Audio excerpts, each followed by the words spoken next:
Our next speaker, Dr. Baruch, is a health literacy expert and community activist. He founded eLife 25 years ago in order to offer healthy food options to the community, to a community that had otherwise been disserved and actually underserved.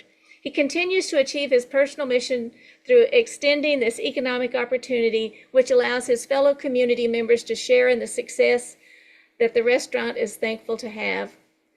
Today, his title is Balancing Loving You, the Micro, as a precursor to balancing, loving Earth, the macro. Welcome, Dr. Baruch. Thank you. That's Dr. Baruch. Thank you very much. Dr. Baruch, Thank you very much. I I'm greatly so appreciate apologies. it. Thank you, No Dr. Baruch. problem at all.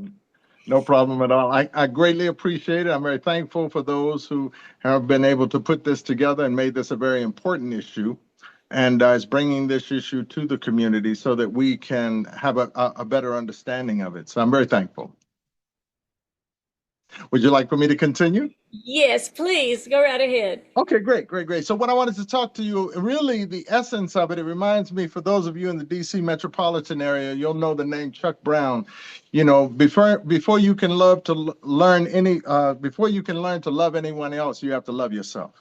And I think that's where this conversation starts for me, understanding the importance of loving yourself first. And that's why so many people in the low-income community, the urban centers, or what used to be the urban centers, they don't relate to this story because they first haven't even overcome the challenge of learning how to love themselves. So it's important for us to overcome that hurdle. And that's where we start with what we're doing.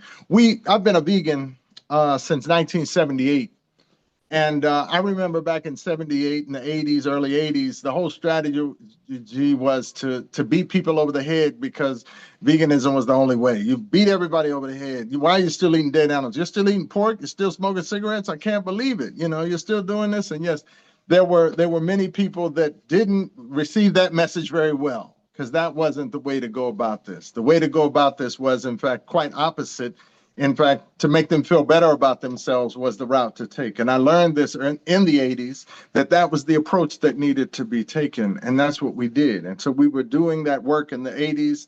And in the 90s, as you said, you know, we opened up the restaurant. But I want to go back to that original understanding that we came to, and that is that in order to get a people to understand the importance of their health, they had to first understand the importance of themselves. So they had to increase that self-worth.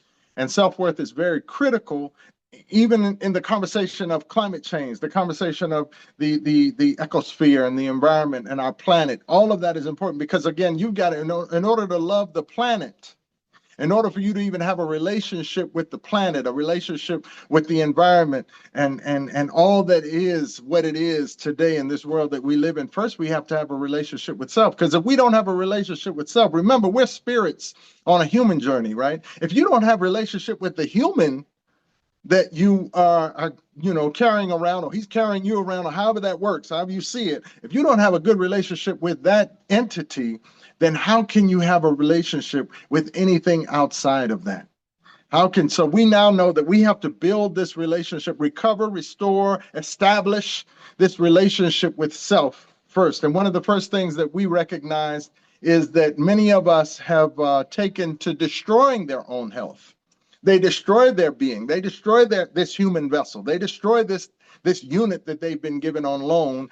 And in destroying it and having no concern and love for this vessel, then again, it goes out from there. You know, you don't have concern for other people. You don't have concern for your community. You don't have concern for your family. You don't have concern for your children. And we see this play out. And this is why there's so much, there's this strategy, this thought process that many people think took place in the colonization of Africa. Let's destroy them and then come in with the fix. And I think that's what we're seeing play out in the communities here in the United States of America.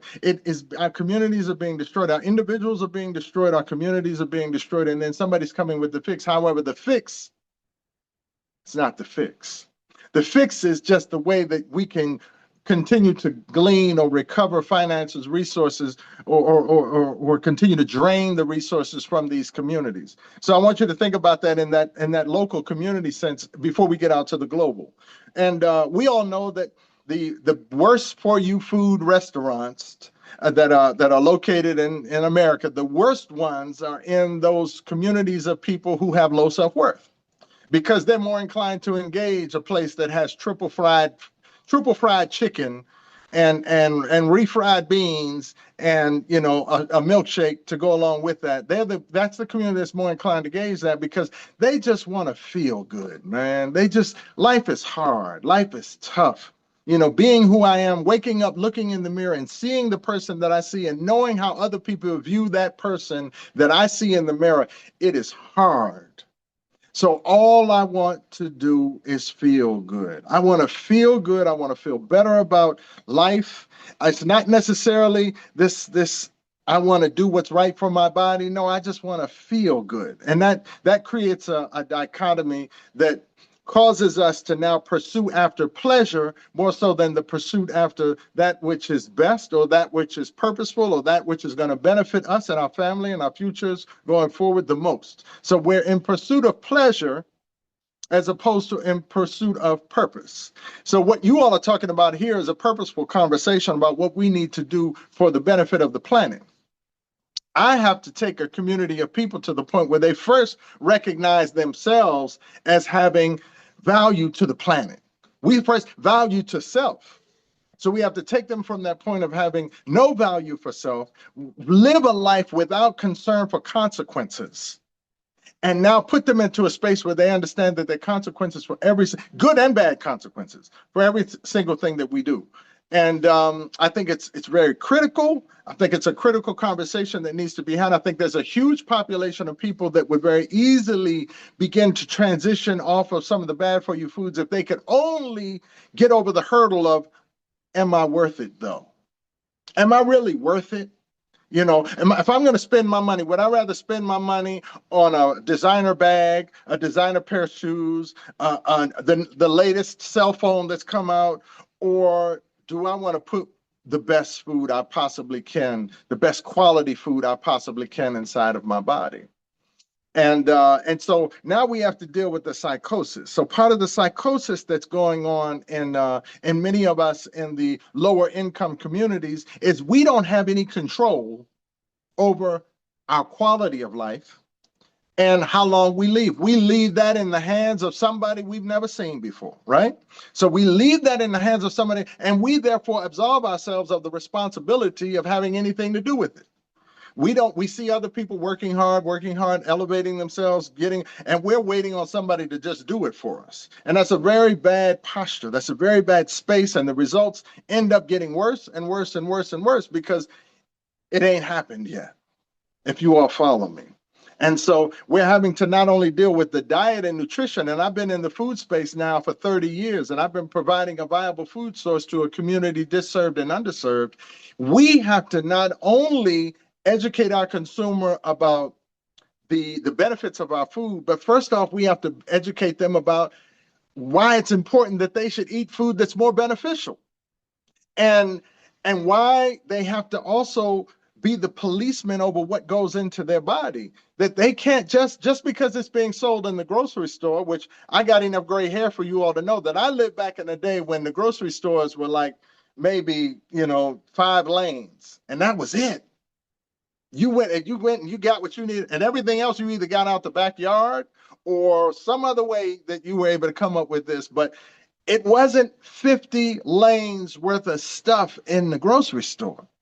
So now people have these grocery stores full of stuff, and if you know, like I know, that the only good things are on the end. So they got the produce on one end, and they got water on the other end. I don't know what the other good stuff. Oh no, they got the healthy food on the other end. So the odd thing is, and I'm sure you all have heard it a million times, but if you got a section that you call the healthy food section, then what do you call the other section? But most of us spend that time, that's what the majority of the shelves are. The other food section, that's the unhealthy food section. So we have to be mindful of what's being presented to us. And where I have a restaurant they did research about maybe 20 years ago, and they had determined that in a 3-mile radius there were 18 bad for you food restaurants and 1 good food restaurant. I was the only one that qualified as a good for you food restaurant. And that restaurant, I mean, those restaurants, they talked about the success, and they were able to, I don't know, ascertain everybody's financials. So they were talking about how much the other restaurants were making, and therefore that would be translate directly into the quality of health and life of the people. So we look up today and we see that the people in the community where I'm situated, the only help that they've got is, myself and maybe a couple of others that have come along board now here lately. But the big part of that conversation is, how do I make you feel good enough that you would make the better choice? So making the better choice, that's become a convoluted issue too. In that now they, it's like, if you will, I'll make a biblical reference. I promise you this was not religious at all. I read a book and it talked about the Garden of Eden, right? And they talked about this tree of the knowledge of good and evil, right? And now you got these restaurants that many of us in the animal rights and in the climate change and the environmentalist community we're applauding these restaurants that sell not only bad for you food, but they're selling dead animals, right? But they have 1 vegan burger and they get all this press. Oh, now this restaurant is now selling a vegan burger. This is so great. But they sell most of their menu is dead animals, and most of their menu is toxic to the community that it serves. And we celebrate them as opposed to celebrating those of us that are not new to this, but those of us that are true to this and have always been this way and are serving, again, plant-based food and working to make that plant-based food as healthy as we possibly can. And I would add to just that little piece that when I say healthy as we can, we're looking to create a menu that doesn't have any sugar in it. We're looking even go as far as no oil, but we want no processed foods. We want it all plant-based whole food without any of the things that are contributing to the poor health conditions that many of our people are suffering from. So we're really stretching the agenda to push them to the point where if they feel better about themselves, then when you come along and you say, shouldn't we be concerned about the planet that we live on? Well, absolutely.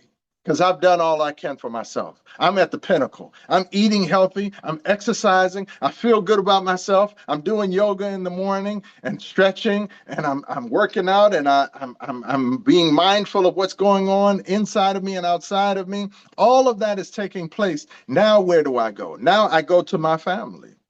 I now begin the love and concern that I have for myself. I begin to touch the members of my family so that they can be a part of this, extension of their lives and the improvement of the quality of their life. And then this spreads out. So it begins to touch other people. And I'm an example of it because I started a restaurant back in 1995 when being plant-based wasn't popular.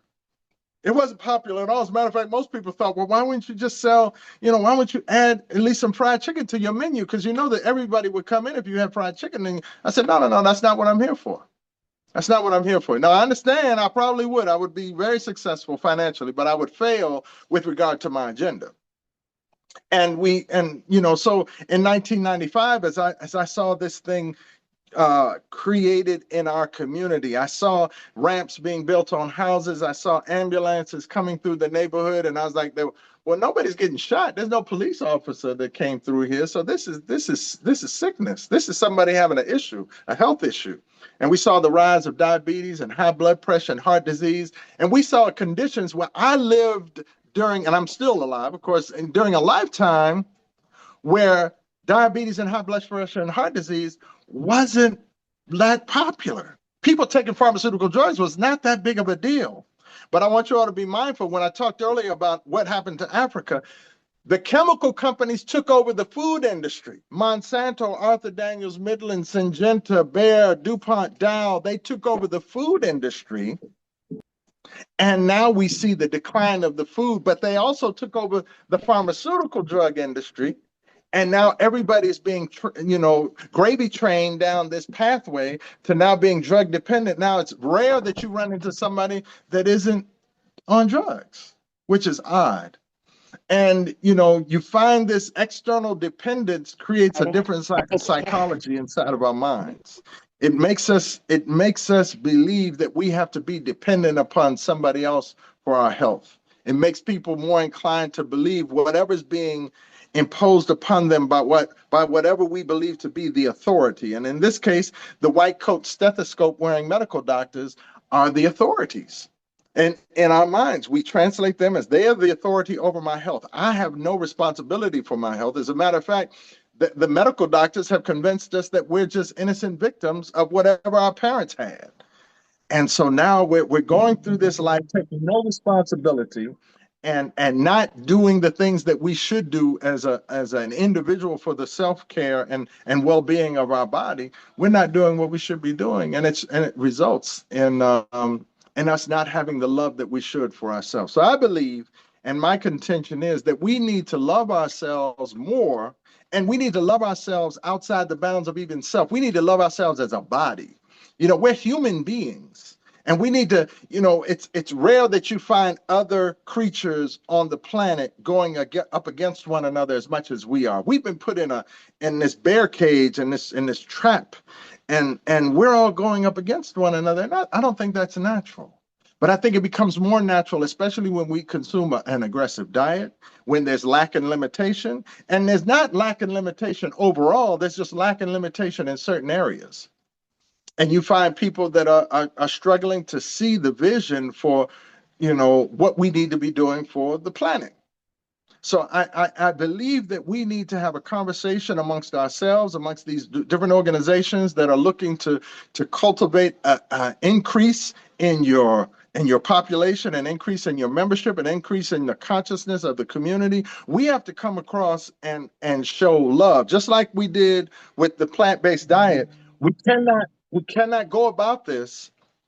We cannot go about this by beating people over the head and saying the planet is going to be dead in a minute and you all over it not acting like this is important. No, I think we need to take a different approach. We need to make the people love themselves enough to understand the importance of life and that we're here for a purpose. And we need to begin to dissect and filter through some of the noise that has convinced us that we have no responsibility. We're not accountable for anything. There are no consequences for what we do.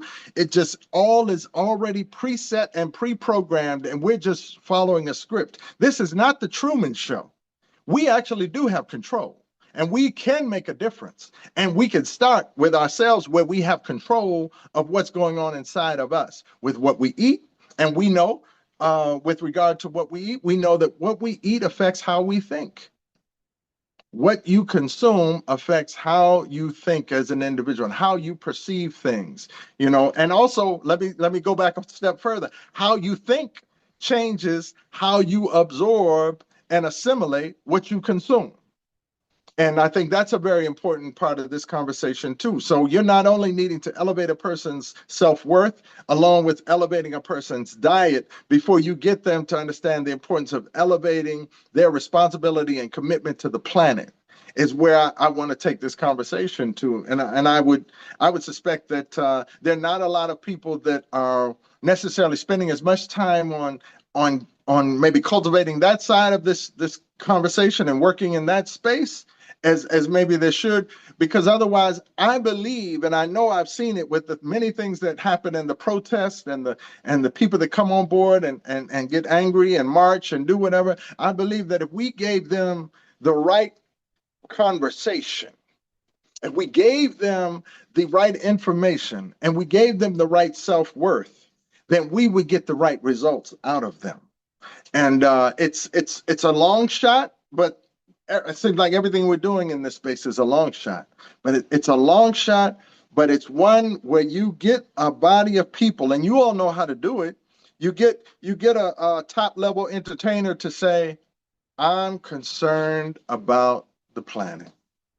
And now they start wearing shoes that demonstrate that they're concerned. They wear a t-shirt promoting, demonstrate their concern about the planet.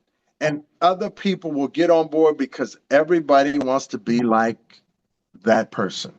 Everybody wants to be like the entertainer that they in their mind are married to.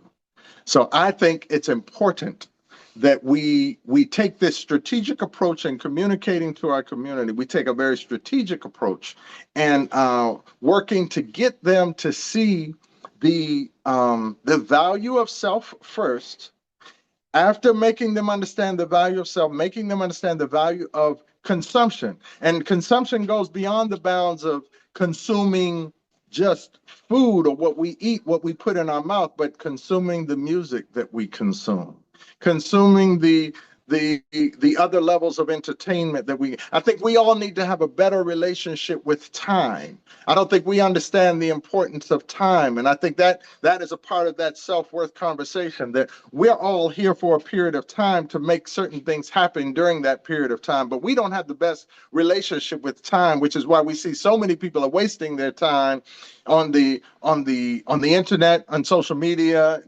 playing silly games, or even looking at other people playing silly games. And meanwhile, our communities and the planet is in peril. So there's an alarm that needs to be sounded. There's a strategy in which we would need to possibly camouflage what we're doing so that we can get people to see the vision and understand how important it is that we do this. It's a lot of work. And it's a lot of work and it's more and more work every year we don't do this work, because the people are slipping further and further and further away. The people are slipping further away, and it's more difficult to get to them. So I would suggest that we consider putting together some type of an agenda, some type of a plan that would help us reach this population of people that are challenged, and understanding how important our environment is to us and should be to us. Because our environment is critical, but our environment starts here. This is our first environment, and then it goes out from here.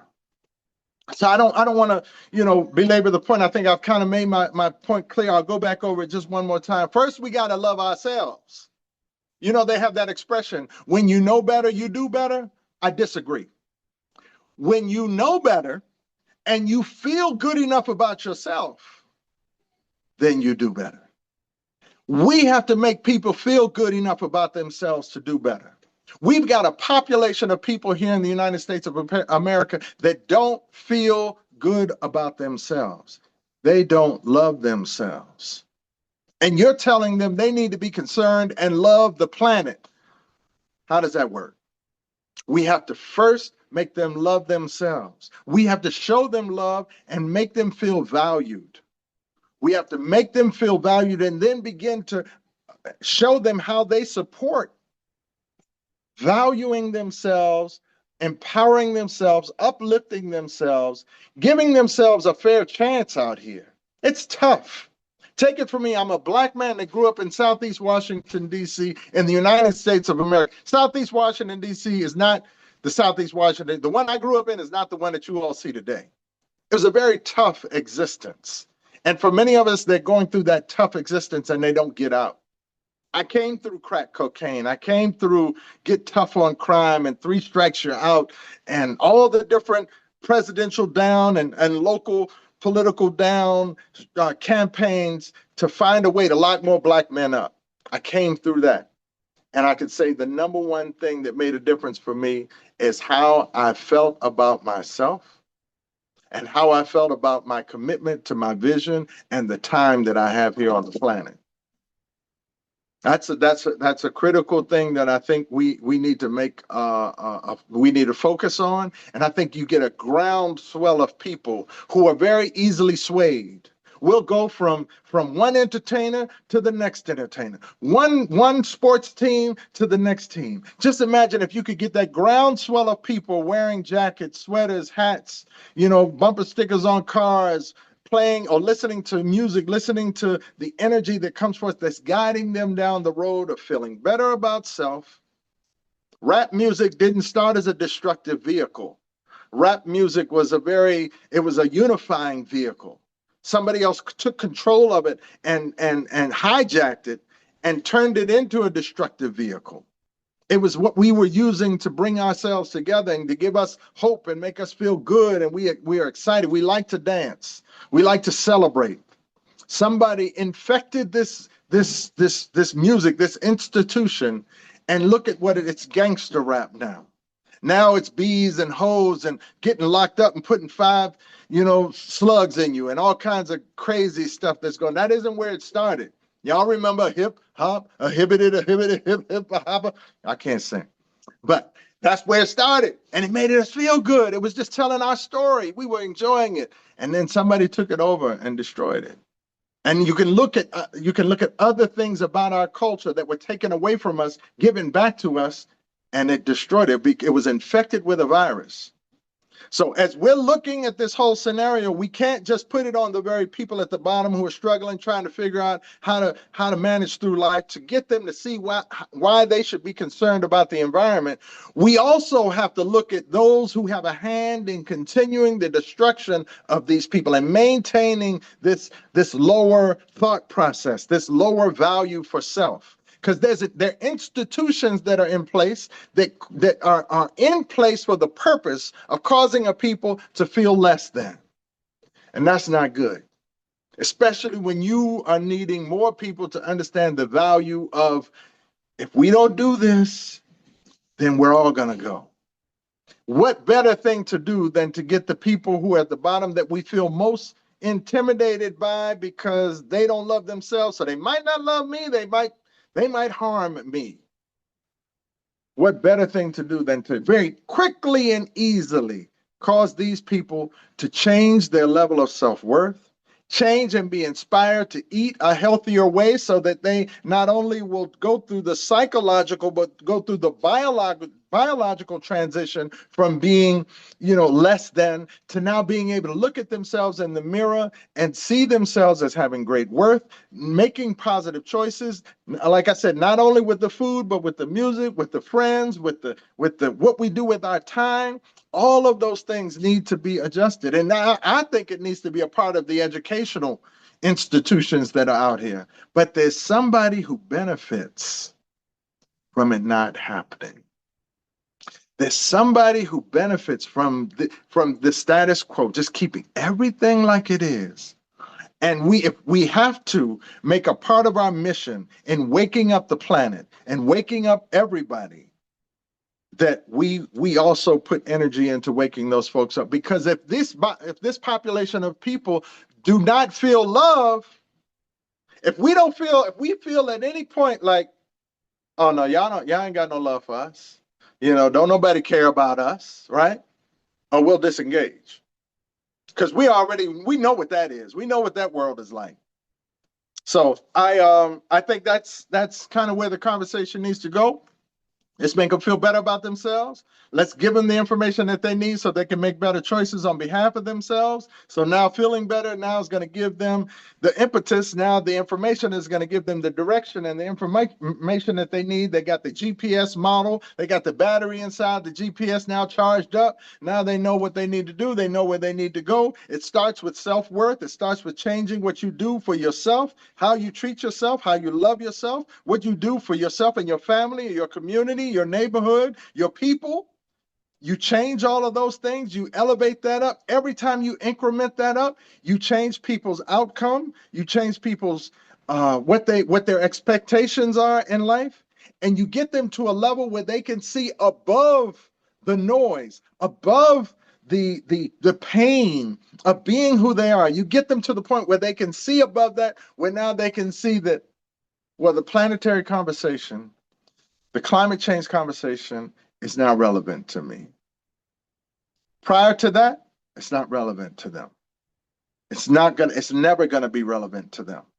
When we've seen, and if you've not looked at the statistics, I would suggest that you consider reading a book called American Apartheid and the campaign that was waged against the African American community in the United States of America to cause them to decline, to literally systemically cause them to decline. We have to understand this. I was not born a drug dealer, but have I ever dealt drugs? Yeah, it happened. I was not born a whole lot of negative things, but I did a lot of negative things until somebody stopped me one day and said, you know what? You're so much more valuable than that. You're so much more valuable. And I looked them in their face and I said, I pulled out the money I had in my pocket and I said, oh, I'm valuable enough for me. I got mine. You take care of yours. You ain't got that much money sitting in your pocket. And it took him years of staying in my head in order for me to finally see the light. And when I saw the light, I'm no longer that guy that you're worried about being in the parking lot, me hitting you over the head.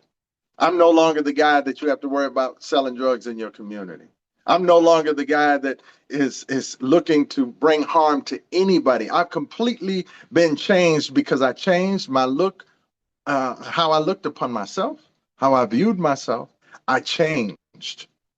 I changed and I accepted the responsibility of being the caretaker of this being, loving myself first, and now loving others. It wasn't enough for me to just eat healthy food myself.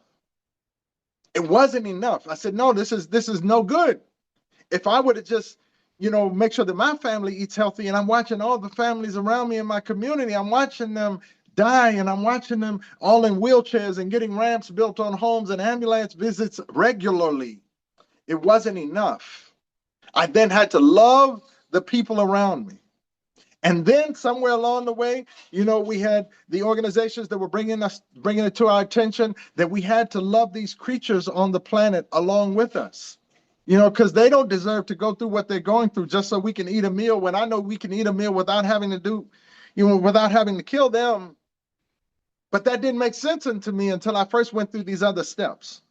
So I made that change. I said, no, we need to be concerned about the animals as well.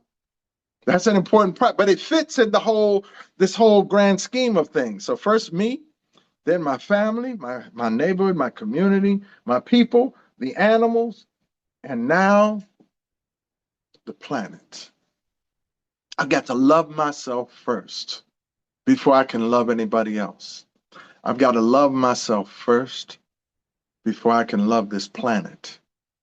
And we also have to understand the value of truth, because the distribution of misinformation will have somebody listening to the words that I say and will be confused because that's not what somebody told them, or that's not what they heard in the news, or that's not what they see marketed to them through social media. We have to get control of the media channels, and we have to be able to provide a media channel that is going to be attractive to a population that you want to reach. It has to be attractive, and it's got to have the information that's going to empower them to make better choices. I think I've said the same thing about 3 or 4 or 5 times, and I pray that I haven't beat it up too bad. I pray that you're with me, and I pray that you understand the perspective that I come from. I don't come from the angle that a lot of people come from. I came from the street. And I've come from that space, and I speak from that space, and I remember that space. I don't forget those people. I'll never forget those people, because I remember when I had the choice to go deeper or to get out, and I chose to get out. I chose to get out, but a lot of people don't make that choice because the other choice looks so much more attractive. It tastes so much better to know that you're going to be able to make more money. And you're going to get a bigger car with bigger rims, and you're going to get a bigger sound system, and you're going to get another pair of boots and another big old, puffy coat. All of that stuff. That was on the other side. And this side over here was I was going to have to get a job. And I was going to have to work. And I was going to have to do work every day. And I was going to make so much less money than I was making then out on the street. It was so much less, based on what I understood was good and bad, what was to be desired and not desired. This was the path where I would say I least desired at the moment. But after beginning to eat this diet, which was more than just food, but eat this way of life, this way of thinking about myself, I began to develop an appetite for it. And what made me really develop an appetite for it was when I was able to get other people to see what I saw. So the more I spoke, and I've been on many different levels speaking. I used to speak to 13 million people on the radio every single day. And the more I was able to see people come to the light, it inspired me. It provided resources for me, yes, but it inspired me And I was motivated, and I was watching people change how they thought about themselves. And I was watching people change about how they thought about the earth and the creatures, the planet, the other earthlings. I was watching people go through this metamorphosis. And I was like, wow, I have power to cause a people to make a positive change on behalf of themselves that they would not have even considered. They wouldn't even have considered. And I was able to do that. So I'm thankful for the life that I've been given. I'm thankful for the changes. I'm thankful for the things that I said yes to and the things that I said no to. It was tough at the time that I did it, but I did it. And I continue to do it. And I'm thankful that, I'm able to connect up with people like Dr. Raul and Brother Shankar and others that are here on the call. I really am thankful because you don't know how much it means to me to be connected with people like yourself. It affects my self-worth. When I get that text from Shankar, when I'm on a call or when somebody says that, hey, I'm willing to help you do what you do for your community. I see what you're doing. And there are people that have come along and said, I want to help you be more successful. And I know that at the end of the day, they see that my success is tied into their success, but I don't disconnect the fact that they still have chosen me to be a vehicle to help manifest the success that they're looking for. I love these people that I serve every day. I want to help them be better. I want to help them live a better quality of life. I want to help them be significant. I want to help them be to have value. And I think when they have value, they will value this conversation. They will value the planet. They will value the understanding that they need to not be contributors to this continued deterioration of our future, which is what we're looking at. Thank you very much. Wow, that was inspirational, Dr. Baruch. I tell you, Climate Healers motto is heal yourself to heal the earth. You have to Yes. heal yourself first, and you hit it right on the head. Wow. Thank you. Well, we have a couple of questions that was brought up, and so I'm going to let Danny come on, and maybe she has one for herself or maybe someone else. Hi, Dr. Baruch, and thank you so much for being here. The subject of self-love hits me right in the center because that's a process that I'm going through. I mean, real, true, deep self-love and acceptance, and it can be extreme. I mean, I'm crying now. It can be extremely daunting. Um, how would you recommend? This is the first question, and then there's another one from chat. How would you recommend people start to um, really explore that, deeply explore how to be in a state of self-love? Because I know when you're in that state, you have no choice but to share it, you know?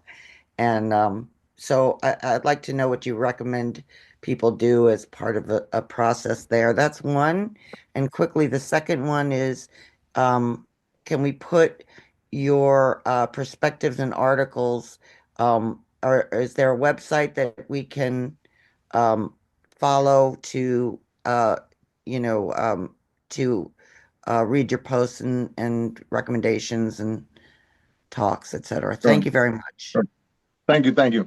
Well, I think your first question is, I think if a very important piece of life is the people that we have around us, people that we surround ourselves, or the people that we find ourselves wanting to be around. We find, that we want to be around.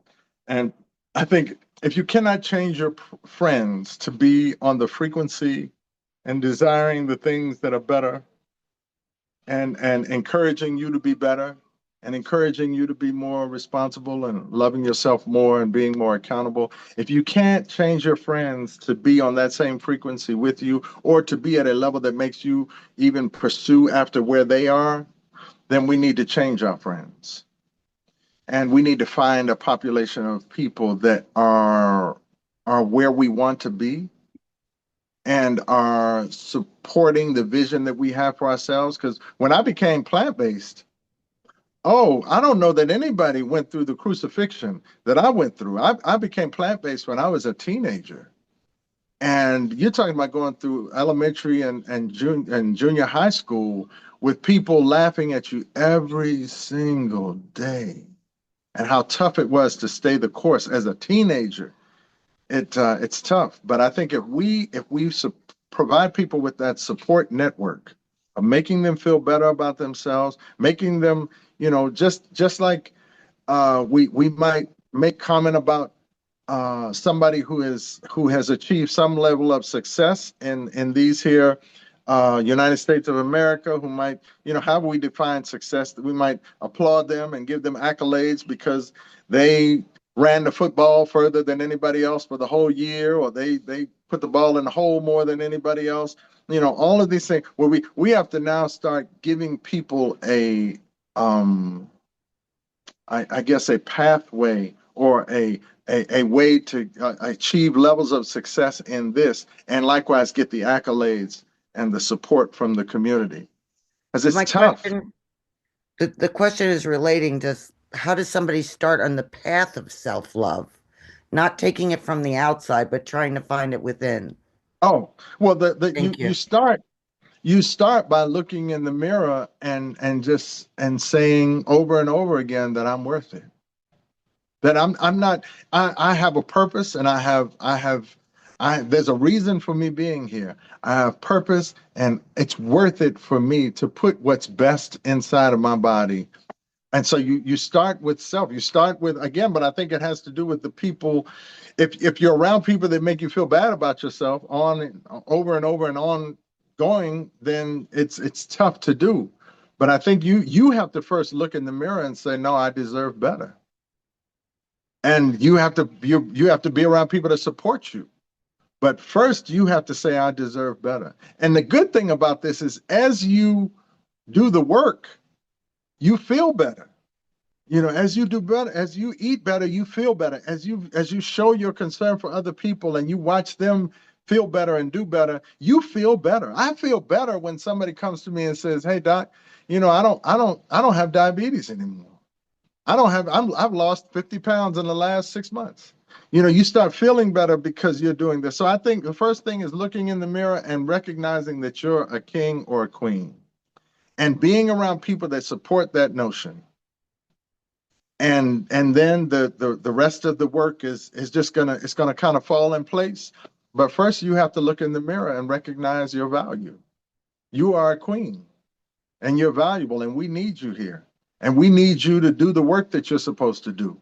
And we need you to be our friend, and we need you to make us laugh, and we need you to, to be there for us, because we need you at times. So to be in a space where the people value the good in you, and also when you look in that mirror and value yourself and elevate the value, and on it as an ongoing thing. There are things that you can look at in your life and say, well, this week, this month, this day, this year, I'm going to drop this and I'm going to add this. So I'm going to stop eating this and I'm going to start eating that. I'm going to stop wearing this and I'm going to stop looking at this and wasting my time. I'm going to spend my time in the garden and the out on the whatever, going on a trail and doing something different. So you start having that conversation, and you start making the plans, and you start making the, and showing how this process is going to manifest itself. But you get help from communities like this. There's no better thing than to be around people that are where you want to be and can give you an idea on how to get here. And with regard to information about me, and I don't do a whole lot of posting other than what I do maybe on social media, but I don't do a whole lot of posting of myself. I probably should do more, but I'll get a publicist to help me out with that at some point. But yeah, so there's not probably a lot of information out there on me or that I've produced, but it's out there. And you'll find it all fitting into the same space. I want to do what I can to help my community. I want to do what I can to expose those that are destroying us as a world, as a nation.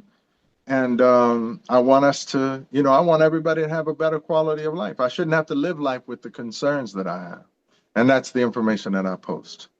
I pray that I kind of got it right for you. I'm not sure. Maybe I didn't take the approach or go at it the way you wanted me to. But hey, you got to it has to start with you.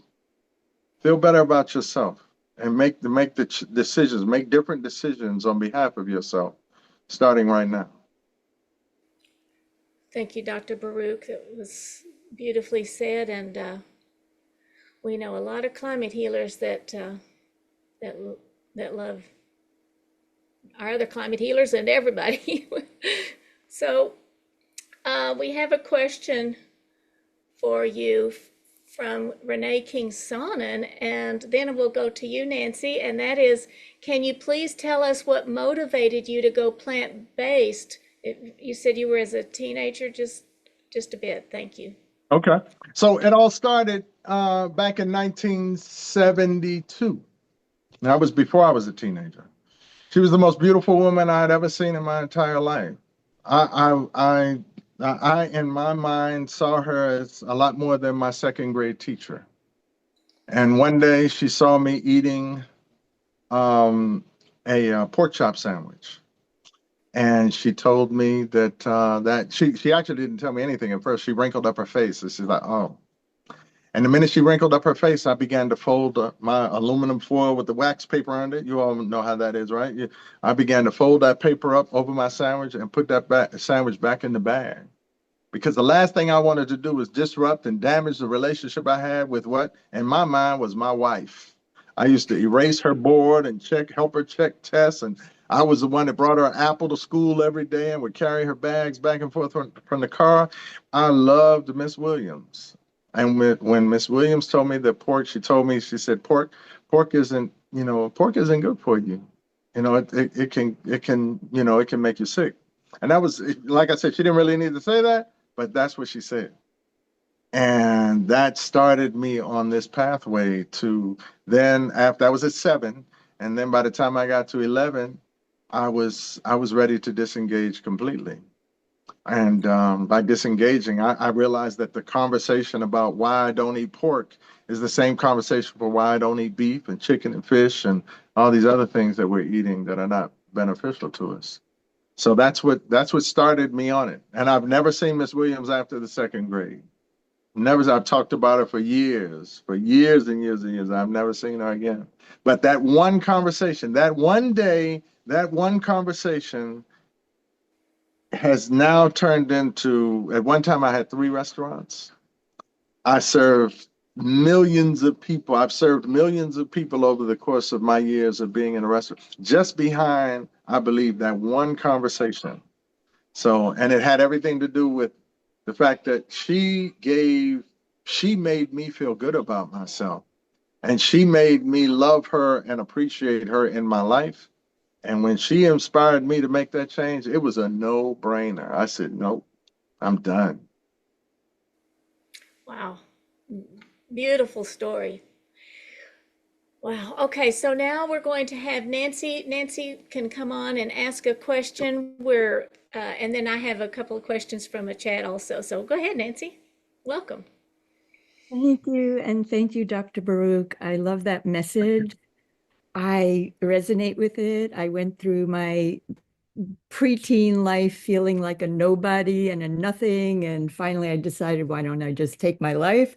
And it took that major kind of turnaround in my consciousness that when it didn't succeed, I thought, well, and I got into like these group therapy where I had to say, I'm here, look at me, just to exist in a world with other people. Before that, I didn't open my mouth. And that changed everything because, I was of value to exist. So I live in Harlem. Maybe you've heard of it, Yep. a little apple with the Big Apple complex. And I am what you call a vegangelist. What I Okay. do, yeah, I go everywhere through the subways, on the streets, in the buses, and I hand out my little film slip with Okay. films on Netflix and YouTube. And on the back are books, including Badass Vegan, Fuel Your Body, fuck the system, blah, blah. Anyway, basically, I find that people, when they react to me, it's a lot like they feel that I care Yes.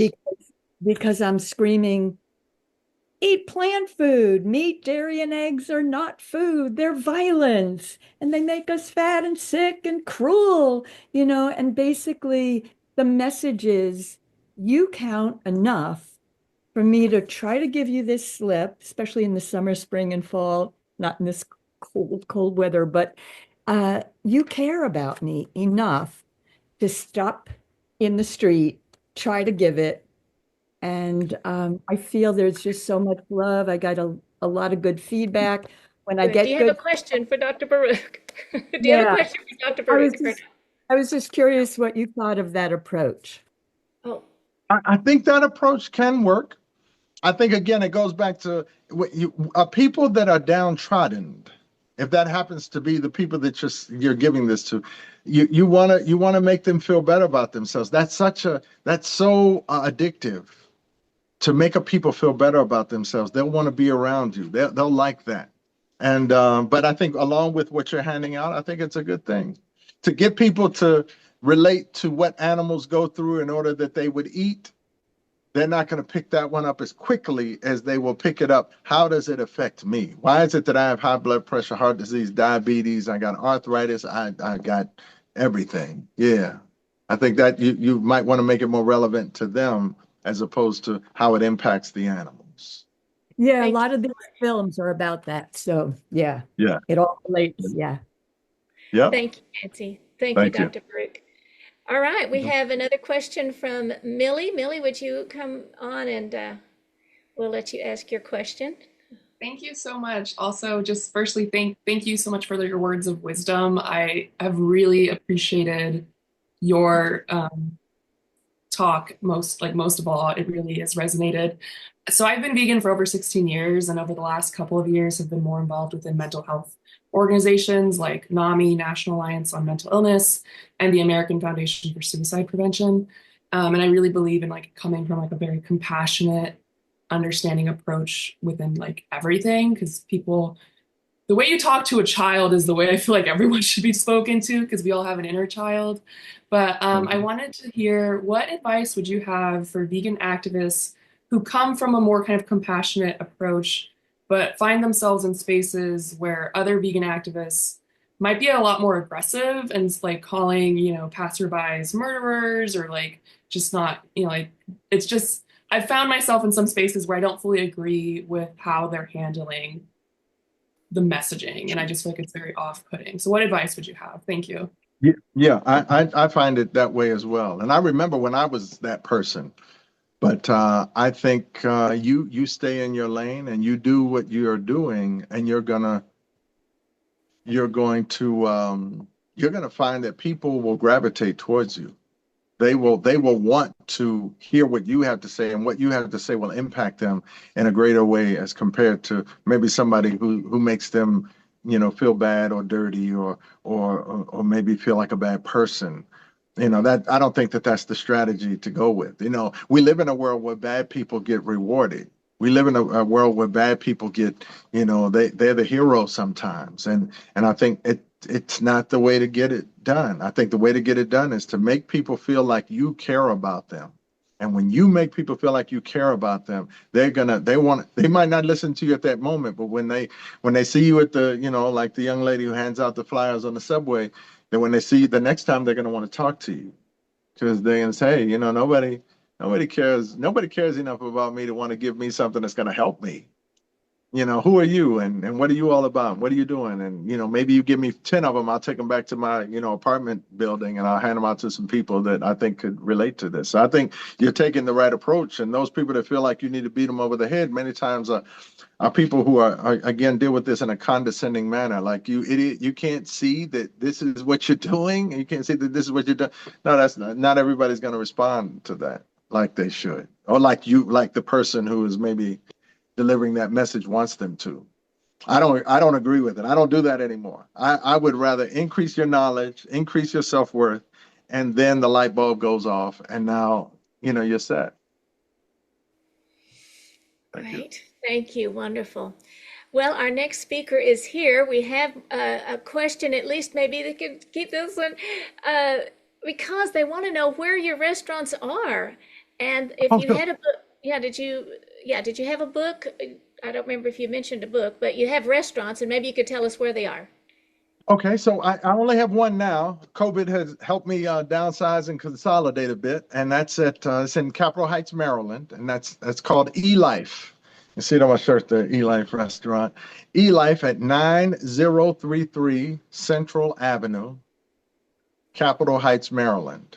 And phone number for us there is 301-324-6900. And I'd be more than happy to help anybody. You give us a call. And also, of course, when you're in the area, please come dine in with us. We appreciate it.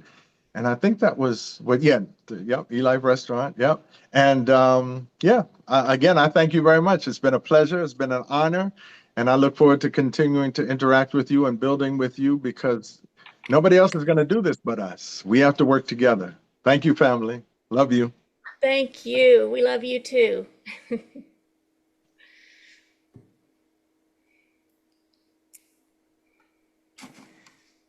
Oh, well, my goodness, we do have a couple of minutes. Are you still Oh, there? okay. I'm I'm still going with to you. bring you back up, okay? Because last time I started a little early. The question was, can you name a couple of foods or menus, maybe simple recipes? Do you have anything you can share, either what you serve or a simple recipe that we could use? A recipe I wouldn't have, and it's because I'm not a restaurateur and I'm not a chef. I'm actually a community activist and a fighter, and I Oh, fight for my people. So as a fighter and a community activist and advocate for our health, I just hired people that know how to do the stuff that I think we need to do, and they do it. So I do have a chef, but I don't, and I have cooked. Yes, I do get yes, in the kitchen and I know how to prepare some stuff. But right. typically, I'm the mouthpiece, I'm the figurehead, I'm the one that pays the bills, Oh, and okay. that's the role that I play in this. And but we are, some of our more preferred meals are our garlic kale. I'll tell you this: we're about to start a new program. It's called 30 to Life. And that's what I'm naming it now. It sounds a little, scary, right? 30 to life. What's that about? Well, it's we wanting to add 30% to everybody's life. So we're increasing our prebiotic foods, our probiotic foods. That's your yogurts, your kimchi, your kombucha, your sauerkraut. All of those, of course, all plant-based. We're doing sprouts. We're doing more salads, and all of these are going to be geared towards literally people making the choice to say, I want to add 30% to my life. And if I do this, we know it's like adding Miracle Grow to a tomato plant. We know that you will avoid many of the pitfalls that so many of us are encountering, and you will improve your quality of life and your health of life. You'll strengthen your immune system. You'll increase your energy. All of that is going to take place when you put the right fuel inside of your body. So we're committing our restaurant space to being that location where people can come and not just kind of maybe by some chance get something that's going to do something for your health. No, we have a refrigerator that is specifically dedicated. We've removed, thanks to Dr. Raul and others, we've removed oil from all of the food. We've removed processed foods. We're taking much of the processed foods out. We're making it all from scratch right here in our kitchens, and it's making a big difference. It's making a big. Now, this is something that the vision is there. The manifestation is coming. We're doing some of the foods periodically, but at some point we're going to put it all in the refrigerator and it'll be available to you. That's fantastic. I'm so glad to know that. Thank you. We all are. Thank you. You Thank bet. you.